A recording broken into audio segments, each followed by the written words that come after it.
Welcome to the Pothead News. It's high, it's vocal, and it's buzz-making. I'm your host, Buddy Appleweed, and here's what's making the headlines in the cannabis world. From NBC News, key marijuana, cannabis chemical called CBD can no longer be added to food or drinks in New York City. New York City Health Department launches a crackdown on CBD and has ordered bars and restaurants not to serve CBD-infused edibles because the chemical has not been determined safe for consumption. Come on, New York, why are you backpedaling? CBD doesn't impair people, and this is a real punch in the gut for Flower Power Coffee. Heck, they just had a monumental Super Bowl ad last week, and you go and do this to them? Wow. Anyhow, moving on. From the New York Post, Tina Moore. State police unions unanimously oppose legalizing marijuana. The New York State Association of Police Unions unanimously opposes Governor Cuomo's plans to legalize recreational marijuana, calling it a money grab, the group's president said Wednesday. We wanted to be on the record as we oppose it because it's an act of total irresponsibility, Michael Palladino, the head of the New York State Association of PBAs, said Wednesday. The governor and lawmakers are trading public safety for a money grab to plug a budget deficit arising from mismanagement of taxpayer funds. Jeopardizing the public safety is not something cops support. Not really surprising. Coming from people who like to make money grabs themselves. Come on, guys. Seriously? It's just CBD. Let's get on to Baltimore. Baltimore has better attitudes towards this. Baltimore prosecutors will no longer prosecute marijuana possession. This is from Barry Sims, WBALTV.com. Baltimore City's State Attorney's Office, Marilyn Mosby, announces that marijuana possession cases will no longer be prosecuted. Prosecuting these cases has no public safety value, disproportionately impacts communities of color, and erodes public trust, and is costly and counterproductive use of limited resources, a statement from Mosby office said. Well, now finally, we're going on with some full legalization here. I smell it, Maryland. How about you? Hopefully you didn't hear that on my sensitive new microphone. Thank you. This is from my sponsor, the Pennsylvania Cannabis Festival. Here from U.S. News, fentanyl maker donates big to campaign opposing pot legalization.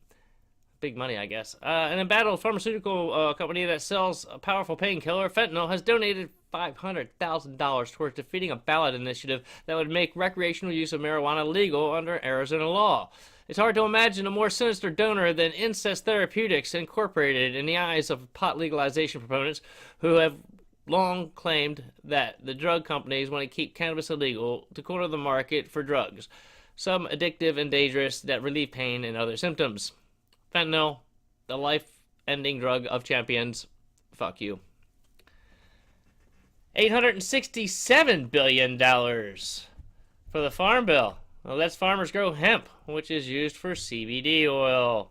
The U.S. Congress just passed an $867 farm bill. It still needs to be signed into law by President Trump, but the landslide vote of 369 to 47 gives Ohio farmers money to research and expand organic farming, and in an historic move, it also lets them farm hemp, which is used for CBD oil.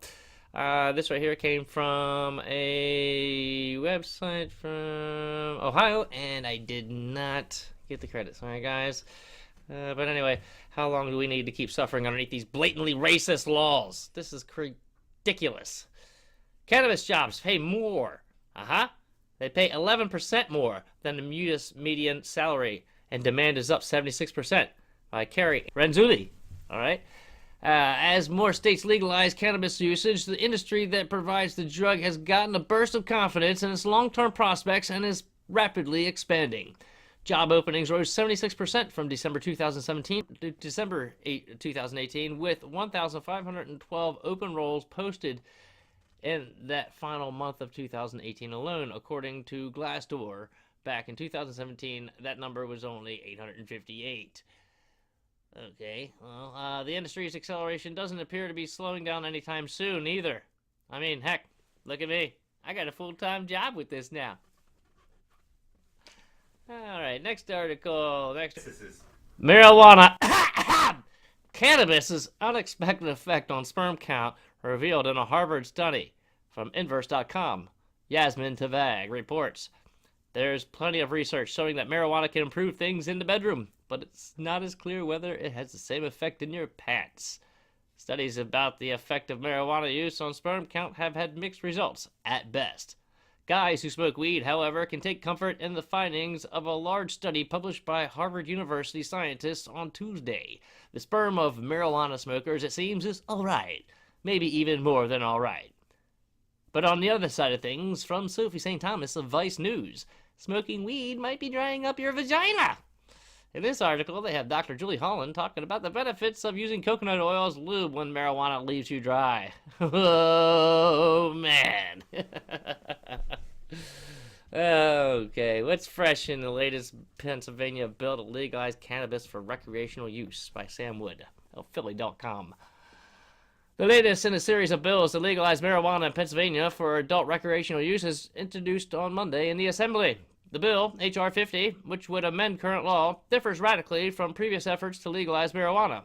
Introduced by Representative Jake Wheatley, Democrat, Allegheny, it addresses several issues long fought for by advocates. On adoption of law, anyone who has been arrested or convicted of a minor cannabis offense would have those crimes expunged from their record. Any Pennsylvanian over 21 would be allowed to cultivate up to 6 plants at home as long as they were only 3 flowering at any time. Interjection here. Boop, boop, boop, boop, boop, boop, boop. Breaking news. This right here has changed, actually, and we're looking at, what do we call it? What's the top called? Square footage. Square footage. Canopy space. Canopy space. Alright, I'll get it one of these days. Thank you. Taxes. There's also new news, too. Oh, even more new news. The Senate companion bill to this legalization just dropped today by Senator Sharif Street and yep, the decrim bill.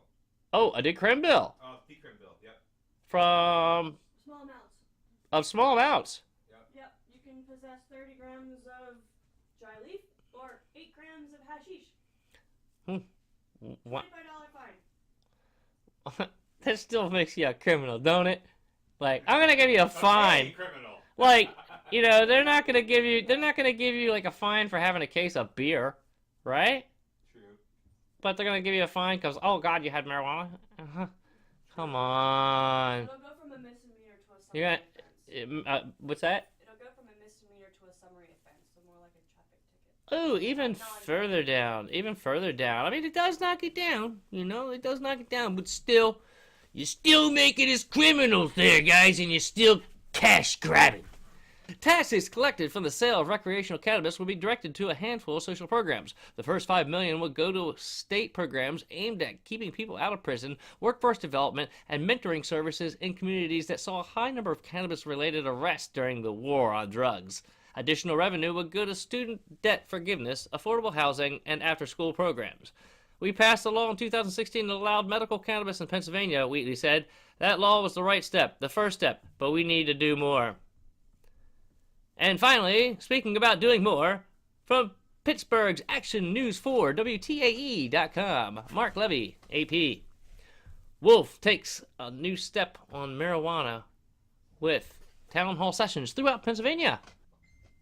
Lieutenant Governor John Fetterman, himself an advocate of legalizing recreational use of the drug, said he will hold a listening session in each of Pennsylvania's 67 counties in the coming months and otherwise accept comments submitted online or through other means.